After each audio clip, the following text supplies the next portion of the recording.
Cuba es de verdad un país maravilloso. Y a veces maravilloso no solo porque es hermoso, sino también por lo terrible que se vive y que se está viviendo.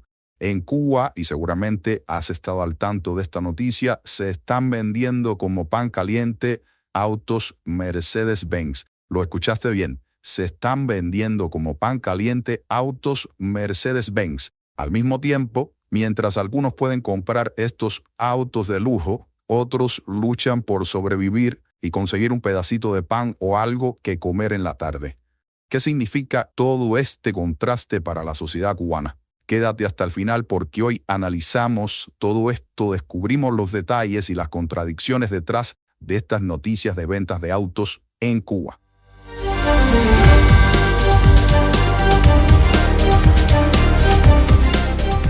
Pues sí, si te lo digo, no te estoy diciendo nada nuevo. Seguramente conoces la noticia. Recientemente, Mercedes-Benz ha iniciado la venta de vehículos a clientes particulares en Cuba, marcando un hito en el mercado automotriz de la isla. Una isla que está llena de heladas, de vehículos americanos de antes del 59, como tú bien sabes. El 10 de enero de este año 2025, MCV Comercial S.A., una sociedad anónima, distribuidor oficial de la marca Mercedes en Cuba, celebró la venta de su primer automóvil a un cliente cubano, destacando este acontecimiento como un logro histórico. Lo cierto es que este suceso se enmarca en la implementación del Decreto 119 de 2024, vigente desde el 1 de enero de 2025, y que flexibiliza la importación y comercialización de vehículos en Cuba, permitiendo a personas naturales adquirir automóviles en dólares estadounidenses, incluso en Cuba. En respuesta a esta nueva normativa, MCV Comercial S.A. publicó un catálogo de vehículos disponibles, incluyendo modelos de Mercedes-Benz, una de las marcas que vende, con precios que oscilan entre $51,000 y $191,000, con impuestos incluidos.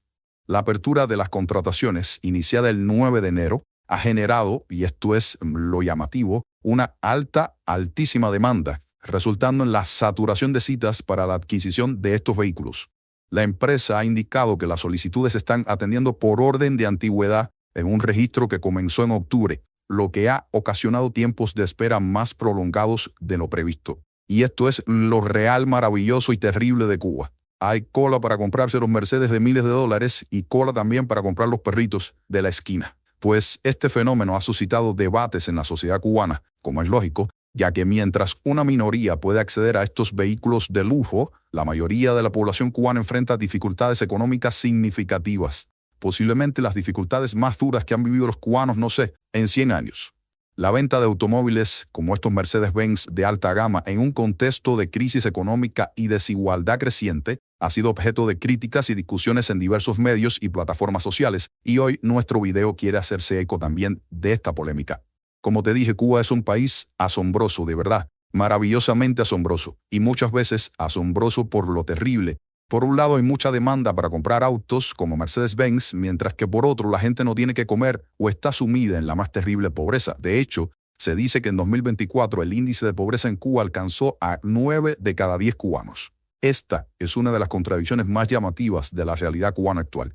Por un lado, el acceso a bienes de lujo como autos Mercedes-Benz pone en evidencia la existencia de una élite económica con recursos significativos, ya sea por vía de remesas, negocios privados o actividades en sectores privilegiados o que pertenecen a la casta estatal bien arriba. Por otro lado, la mayoría de la población cubana enfrenta carencias básicas como dificultades para adquirir alimentos, medicamentos o bienes esenciales de cualquier tipo. Esta dualidad refleja la desigualdad que se ha acentuado en el país en los últimos años, especialmente con la dolarización parcial de la economía y sobre todo después de la tarea de ordenamiento, que ha creado una brecha aún mayor entre quienes tienen acceso a divisas y quienes dependen de un salario en moneda nacional.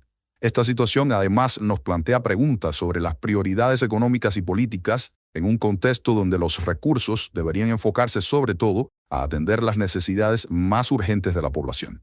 Es un recordatorio también de las complejidades actuales de Cuba, un país lleno de potencial y talento, y si no, veamos la cantidad de cubanos prosperando que hay en cualquier lugar del mundo, un país con muchísimo potencial y talento, es verdad, pero atrapado en un sistema que perpetúa desigualdades y donde las decisiones económicas generan tensiones sociales profundas. Este duro contraste también resalta las oportunidades y desafíos, sobre todo desafíos, que enfrenta cualquier intento de transformación en la isla. Es verdad, sí, La desigualdad en Cuba ha crecido significativamente en los últimos años, aunque esto no viene de ahora, viene desde la década de los 90. El discurso oficial durante décadas en Cuba promovió la igualdad como uno de los pilares de la revolución y todavía lo siguen diciendo. Varios factores han contribuido al aumento de esta disparidad económica y social. Como te conté, está la dolarización parcial de la economía. Recuerda que desde la introducción de las tiendas en moneda libremente convertible, incluso desde antes, pero vamos a mencionar este hecho porque es un hecho también capital en los últimos tiempos, el acceso a productos básicos depende de tener dólares u otras divisas extranjeras como euros o pesos mexicanos o dólares canadienses. Esto ha creado una brecha entre quienes reciben remesas, como se dice en Cuba, los que tienen fe, familia en el exterior, o ingresos en divisas, y quienes dependen de salarios en pesos cubanos que son insuficientes para cubrir necesidades básicas. Las familias con parientes en el extranjero tienen, respecto a las que no lo tienen, una ventaja considerable, ya que las remesas les permiten comprar en tiendas en divisas, acceder a mejores condiciones de vida o incluso adquirir bienes de lujo, en este caso como automóviles, Mercedes-Benz o incluso viviendas, ahora que se están comprando y vendiendo tantas viviendas. Al mismo tiempo, el crecimiento del sector privado, y esto ha sido una de las reformas más importantes en materia económica en Cuba, ha generado nuevas oportunidades económicas, es verdad, pero estas no están al alcance de toda la población.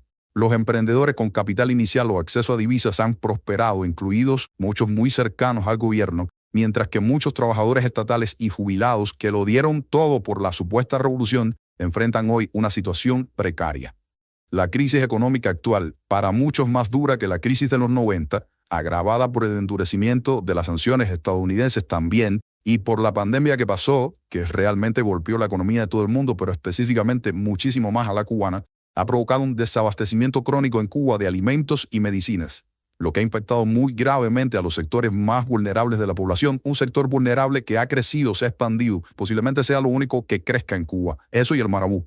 Esto ha hecho que la supervivencia de los cubanos dependa cada vez más de redes informales o de recursos externos del mercado subterráneo. Para colmo, tuvimos eso que se llamó tarea ordenamiento, que lo desordenó todo, y que implicaba una supuesta unificación monetaria en 2021. Pues la unificación monetaria ha resultado en mayor multiplicidad de monedas y ha generado sobre todo, el efecto más duro, una inflación descontrolada que redujo el poder adquisitivo de la población. Mientras los precios subieron y siguen subiendo drásticamente, los salarios y las pensiones no han logrado mantenerse a la par, dejando a muchos en una situación de pobreza extrema. De hecho, te vuelvo a recordar los datos, se dice que entre 8 y 9 de cada 10 cubanos están hoy en pobreza. Además de esto, y esta es otra parte del discurso que oficialmente no se reconoce, en Cuba no solo hay brechas económicas, las brechas económicas también están atravesadas por brechas de género, de raza y de residencia, sobre todo si vives en zonas urbanas o en zonas rurales, hay muchas diferencias. También todo esto contribuye a la desigualdad creciente en Cuba. Por ejemplo, las mujeres y los afrodescendientes suelen estar sobrerepresentados en los sectores más vulnerables de la economía. Es decir, entre los pobres abundan las mujeres, los negros y los guajiros del campo. Lo que quiero decirte con esto es que en el contexto actual de Cuba la desigualdad no es solo económica, sino también social y territorial. Las disparidades entre quienes tienen acceso a recursos externos y quienes no se han profundizado muchísimo, y esto, por supuesto, genera tensiones sociales y cuestiona sobre todo la narrativa oficial de justicia social, de la que siempre están hablando y llenándose la boca. Y hay una cosa que es cierta, y vamos a la historia, esto no es mentira. Es cierto que durante varias décadas después de la revolución de 1959 que Fidel llegó a La Habana, Cuba fue considerado internacionalmente, esto no era un invento de los Castro, Cuba fue considerada uno de los países con menor desigualdad en América Latina. Y esto se logró gracias a políticas de redistribución implementadas por el gobierno revolucionario, ¿sí?, que transformaron significativamente la estructura social y económica del país, la cambiaron por completo. Hubo una reforma agraria que redistribuyó las tierras en favor de campesinos sin propiedades y disminuyó, en ese caso, la brecha entre grandes terratenientes y trabajadores agrícolas pequeños. También hubo un proceso muy profundo de nacionalización de empresas extranjeras. Prácticamente eso incluyó la eliminación de la propiedad privada de grandes industrias y comercios y redujo la concentración de riqueza en manos de una élite económica que, en lo fundamental, en los primerísimos años de la revolución se fue del país y muchas veces se llevó sus recursos. En los años posteriores a 1959 y durante décadas, en Cuba se priorizó el acceso gratuito y universal a la educación, la salud y otros servicios esenciales. Eso niveló oportunidades para casi toda la población. También hubo una política de subsidios generalizados. Todo esto lo podemos criticar, todo esto lo podemos incluso valorar con el tiempo, si fue que destruyeron el país, si fue que eliminaron a los ricos para repartir la pobreza, todo eso es verdad.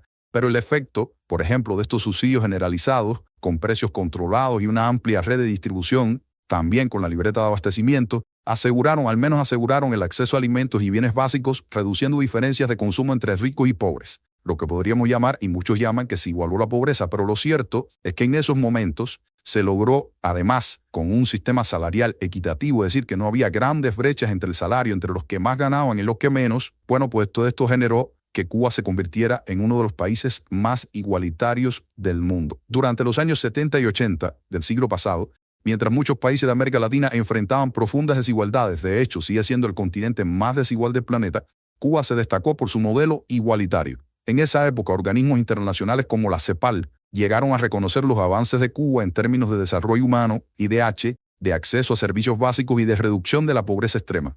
¿Y qué pasó después? Bueno, pues que esa igualdad, que sobre todo se mantuvo a golpe de gastos presupuestarios y de regalos de la Unión Soviética, bueno, pues cuando se fue abolida la Unión Soviética y todo el campo socialista en 1991 y comenzó el periodo especial, que fue quizás hasta ahora nuestra mayor crisis económica, bueno, pues factores como la apertura del turismo, la legalización de las remesas y las reformas económicas en general de los años 90 crearon profundas diferencias marcadas entre quienes tenían acceso a divisas y quienes dependían del salario estatal. Ahí sobre todo se abrió la caja de Pandora de la desigualdad que hoy tenemos en Cuba. Otro tema es si había otra solución, si lo que se hizo fue lo correcto o no, si tenían que profundizarse más las reformas o fueron insuficientes, pero el efecto práctico en la desigualdad es obvio. En las últimas décadas, el surgimiento de un sector privado en Cuba y la introducción de políticas como la dolarización parcial, la de los 90 y la de ahora, han profundizado las desigualdades en Cuba. Los datos en Cuba se sigue teniendo indicadores de educación y salud relativamente buenos en comparación con el continente, aunque cada vez peores. Y sobre todo, si damos por buenos los datos del gobierno, porque mientras peor están, son más opacos y menos transparentes. Pero el contraste entre el discurso oficial de equidad que ha mantenido supuestamente el gobierno cubano desde 1959 y la realidad concreta, que es de una sociedad cada vez más desigual, ese contraste es cada vez más evidente y más doloroso para muchísima gente que dio toda su vida por la revolución. Cuba fue, como te decía, efectivamente uno de los países con menor desigualdad en su momento, pero la situación ha cambiado drásticamente en las últimas décadas. Y ahora, después de la tarea de ordenamiento, es todavía peor. Y te quiero hablar de algo que en Cuba ya no se habla desde hace décadas, pero es muy importante, y se llama el índice de Gini. A lo mejor tú no sabes lo que es esto, pero yo te lo explico. El índice de Gini es una medida utilizada para evaluar la desigualdad en la distribución de ingresos dentro de un país. Un valor de 0 en el índice Gini indica igualdad perfecta, eso no existe, donde todos tienen los mismos ingresos. Y un valor de 1 refleja desigualdad máxima, es decir, el índice de Gini solo se mueve entre 0 y 1, donde 0 es mucha igualdad y 1 es total desigualdad. En el valor de 1, donde una sola persona concentra todos los ingresos, eso sería el valor de 1 en el índice Gini. Bueno, ¿qué ha pasado con Cuba y el índice Gini? ¿Se ha medido? Sí, se ha medido. Durante el auge del modelo socialista cubano, cuando había un montón de subsidios de dinero de la Unión Soviética entrando por tubería, especialmente en las décadas de 1970 y 1980, estoy hablando, se estima que el índice de Gini en Cuba era uno de los más bajos de América Latina, como te dije, con valores aproximados de, escucha esto, 0.22 y 0.25. Esto es bajísimo. Esto reflejaba una distribución de ingresos notablemente equitativa en comparación con otros países de la región, donde el Gini superaba en esos momentos en 0.5 en muchísimos casos. Pues esta igualdad fue resultado de las políticas que te comenté antes, sobre todo políticas de redistribución. Pero todo cambió en los años 90, como te comentaba. El índice Gini a partir de ahí comenzó a aumentar significativamente tras la caída del bloque soviético y con esa crisis que llamaron eufemísticamente periodo especial en tiempo de paz. La legalización de las remesas, el uso de divisas, la llegada masiva de turistas permitió que algunas familias tuvieran acceso a recursos adicionales mientras que otras quedaron excluidas. Seguían cobrando su salario estatal ahí que no daba para nada. Por supuesto, ustedes saben que en Cuba solamente se dan los datos cuando les convienen, cuando son bonitos para ellos, pero en la actualidad no hay cifras oficiales recientes sobre el índice de Gini en Cuba. El gobierno no publica estos datos regularmente. Las estimaciones dicen que ha crecido en Cuba y se encuentra alrededor ahora mismo de 0.38 a quizás 0.45. Eso según estudios de organismos internacionales y académicos. Esto sigue siendo más bajo que el promedio latinoamericano, que es cercano a 0.47, eso es verdad, pero refleja una tendencia al alza en la desigualdad dentro del país y una tendencia mayor que en cualquier otro país de la región.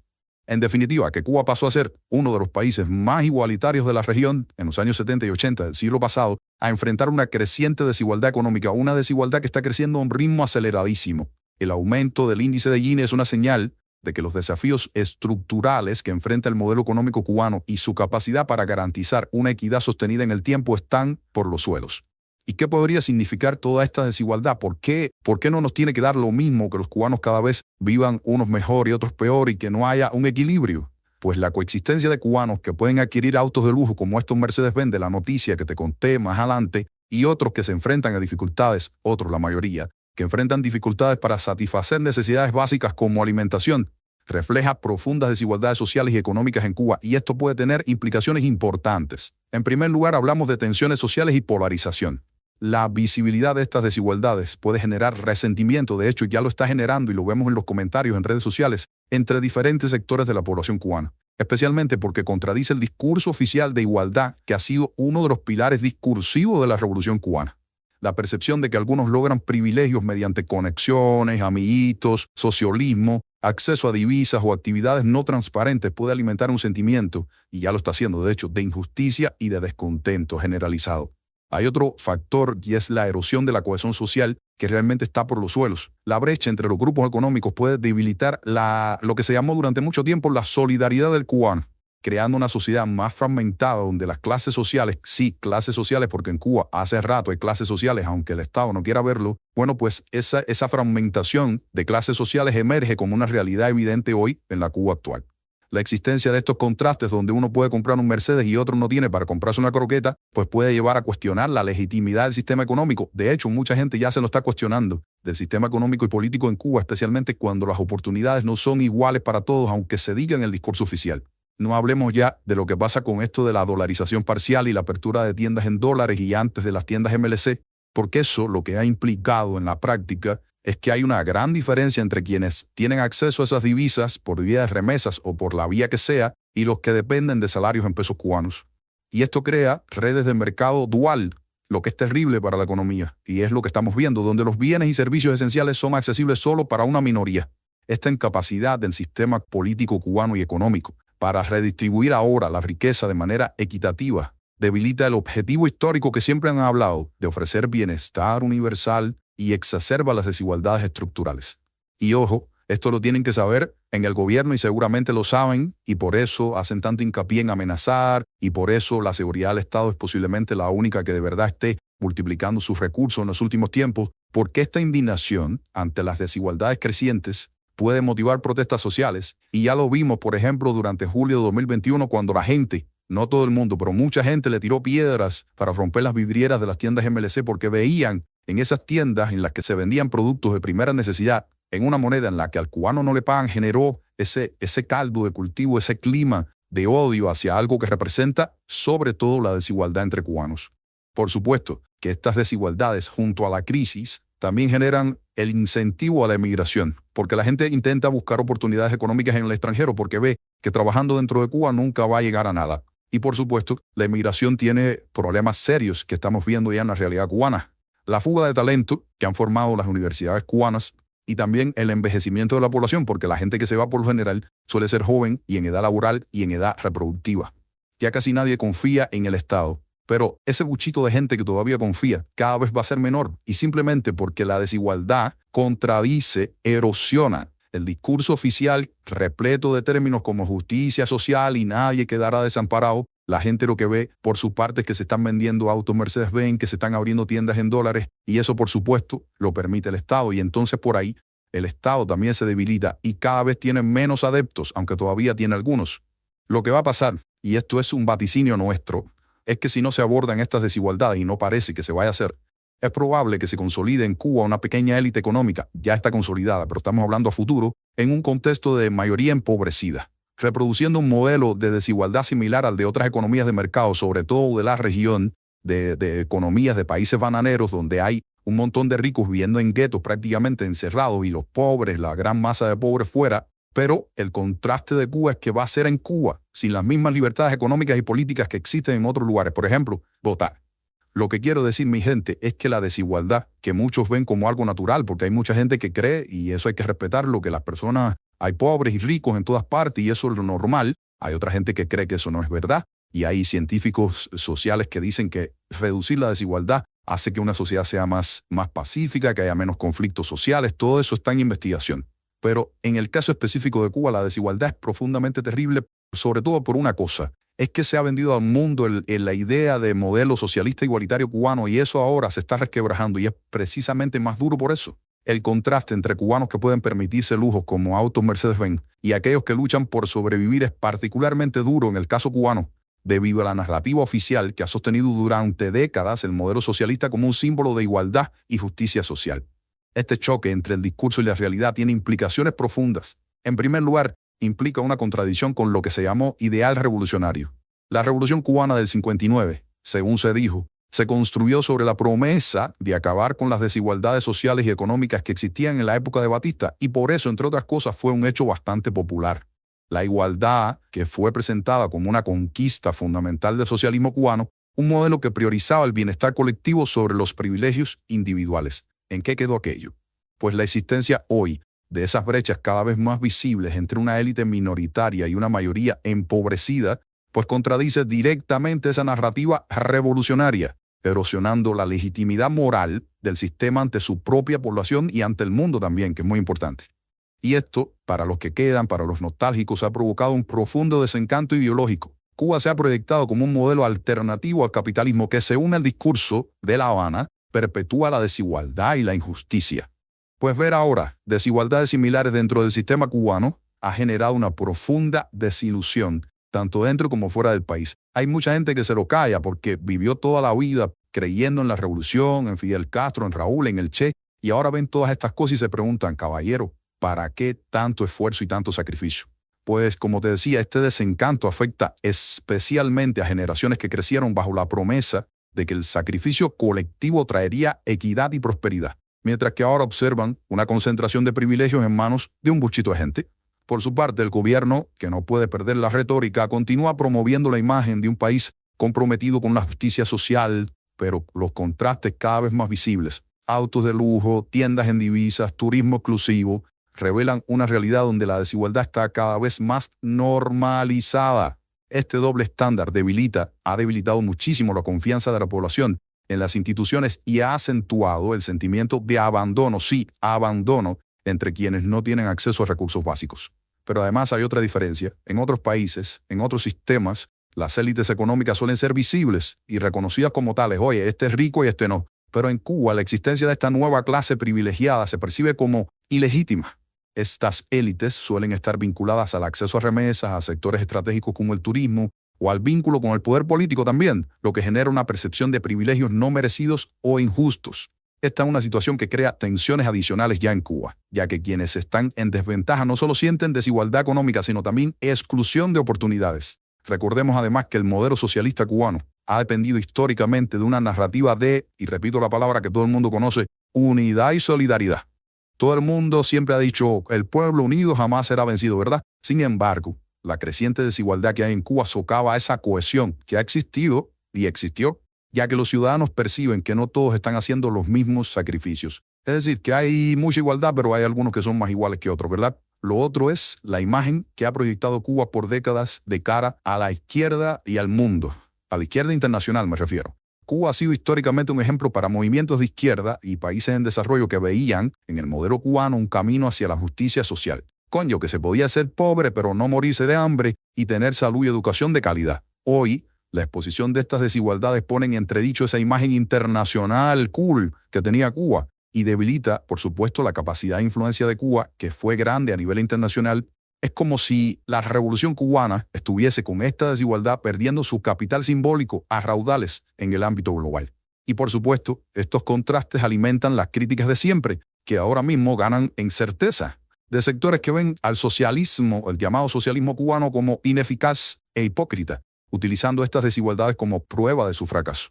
Estos contrastes que estamos viendo en Cuba actualmente son especialmente dolorosos en un contexto donde la mayoría de la población enfrenta escasez de alimentos, de medicamentos, de servicios básicos. La pobreza se agrava por la inflación, por la crisis, los bajos salarios en moneda nacional y la falta de oportunidades económicas reales. Ver a una minoría accediendo a lujos mientras otros no pueden cubrir necesidades esenciales, refuerza la sensación de desigualdad y agrava el descontento social. Esto en otros países quizás es visto de una manera más normal, en Cuba no. Y hay una generaciones enteras educadas en esa supuesta igualdad, que ahora sienten, por supuesto, frustración y a veces hasta odio.